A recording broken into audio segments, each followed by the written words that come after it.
Hi, I'm going to show you how we can solve this question using Newton's second law in this connected system. So for part B, we have to find the magnitude of the force by the floor on student A. So we are actually referring to this normal contact force over here on student A. First, let us start with applying Newton's second law on student B. So on B, by Newton's second law, the net force on B is equals to the mass of B times the acceleration of B. Now, the question tells us that student A is stationary on the ground and student B is not moving too. So this is an equilibrium condition. This means that my acceleration value over here is 0.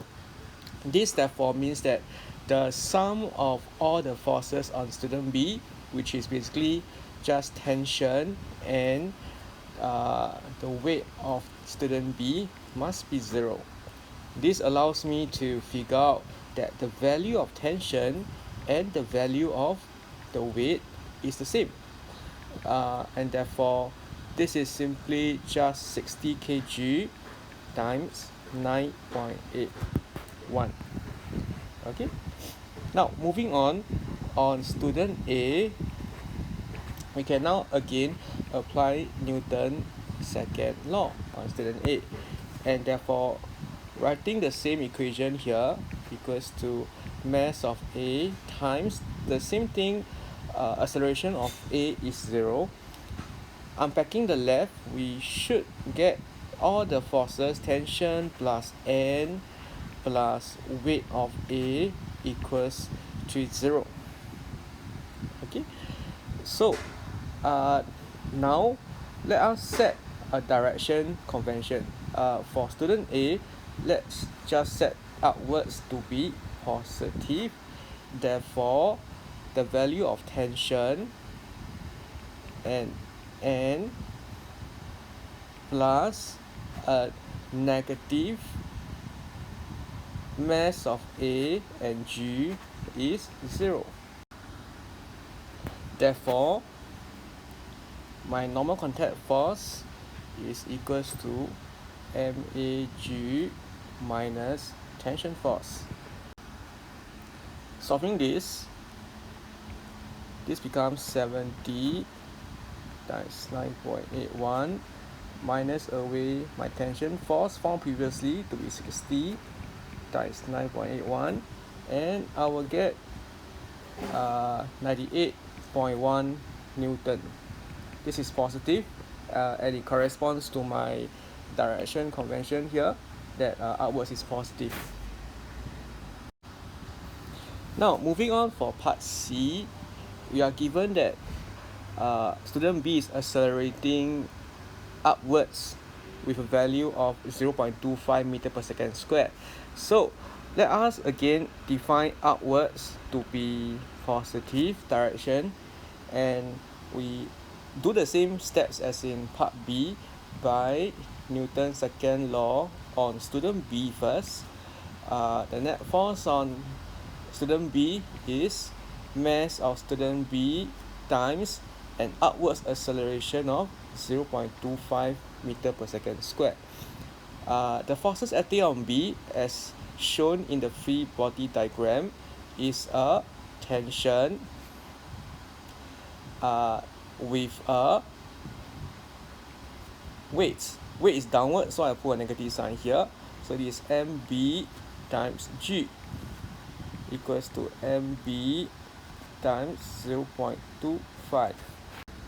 Therefore, tension force equals to MBG plus MB 0.25, and when I plug in all the value, the mass of student B is 60 kilogram, and a 9.81 here plus a 60 kilogram and a 0.25, and if you calculate this, you should get 603.6 Newton, which I'll leave it to 604 Newton in 3 significant figures.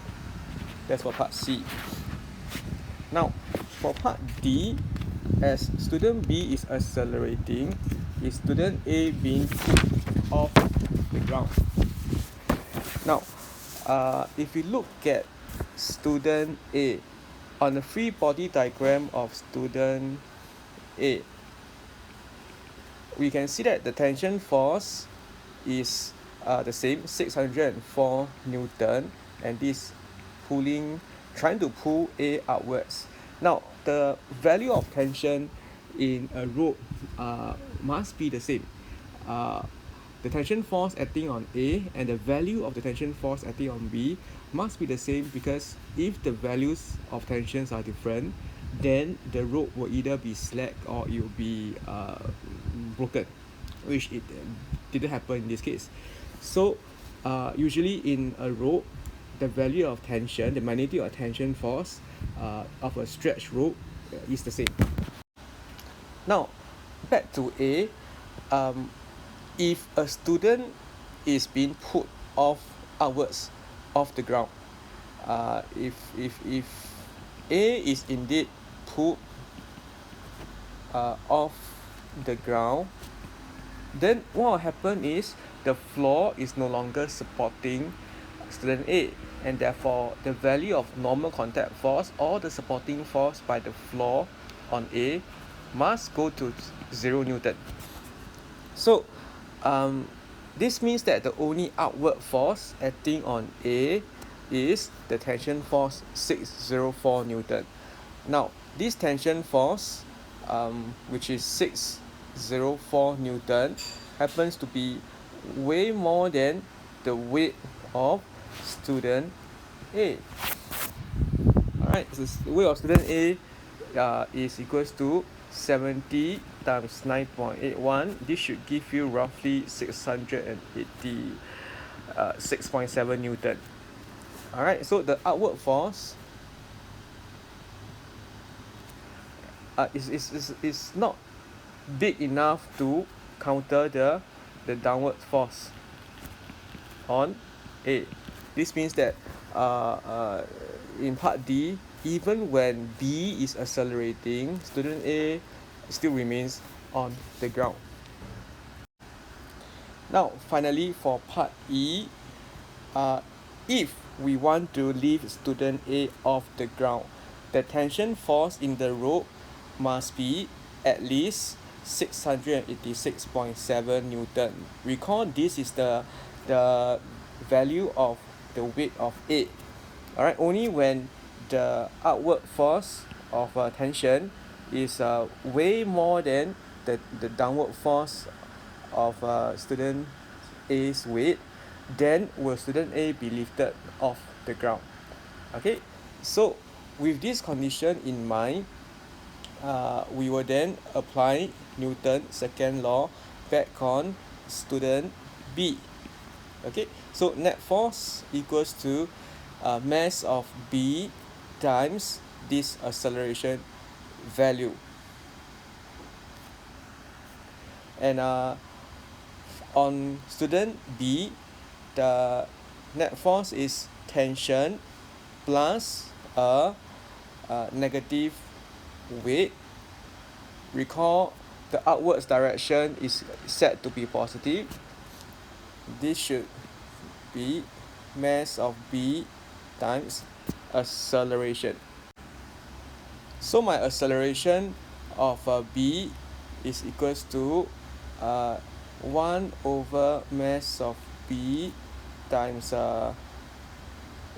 tension minus a weight G. And since if we need our tension value to be more than 686.7 Newton, then the acceleration on B will therefore need to be greater than 686.7 divided by the mass of B minus the weight value of 9.81. And if we solve this value is 1.635 meter per second squared.